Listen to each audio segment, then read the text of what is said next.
Okay, thank you.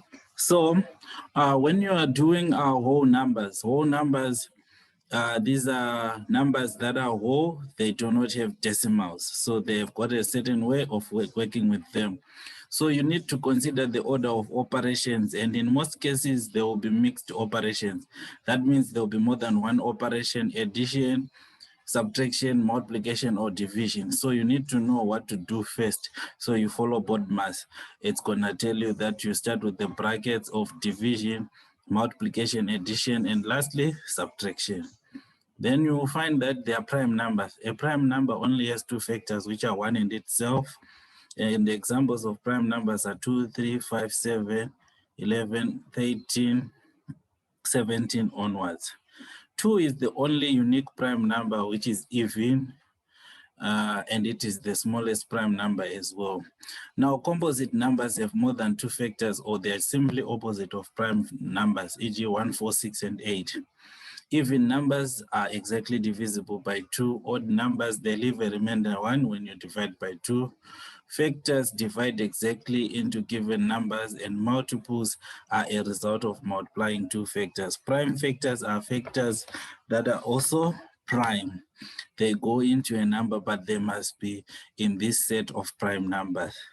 And then to express numbers as a product of their prime factors, you continuously divide using prime factors, starting from 2. If 2 is not working, you go to 3, then you go to 5 until you have a 1 at the bottom. And whatever products you get on the left of the tree, you express them with a multiplication sign. So you multiply them to go back to the original number, right? And then ratio and rate. Ratio, you must always calculate your total ratio and to be able to use the ratio to share numbers. And when it's rate, always divide to come back to 1. And then you use multiplication to go to where you want to go. Like in this case, we divided by 4 to come to the ratio 1. After dividing by 4, we multiplied by 9 to get what the sister's share is, which was 28 by 9, which gives us 252.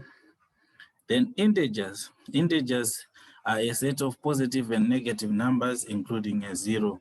So when you are subtracting and adding integers, just ignore the sign, subtract the smaller number from the bigger number, and put the sign of the bigger number on the answer.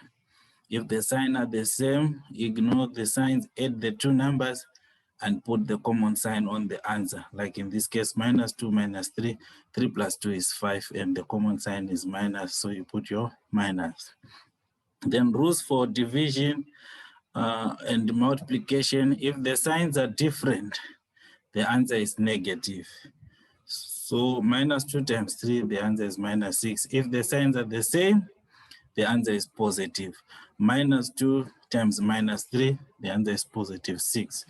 Right, I hope you understand. The same applies for division. 6 divided by -3 is equal to -2 because you are dividing with a negative. But if it is -6 divided by -3, the answer is a +2. So if the signs are the same, the answer is positive.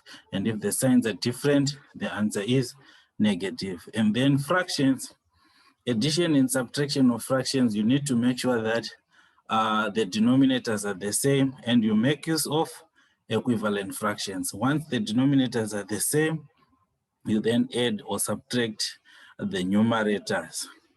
And then multiplication, just simplify first, and once they're simplified, you multiply the numerators on their own and the denominators on their own.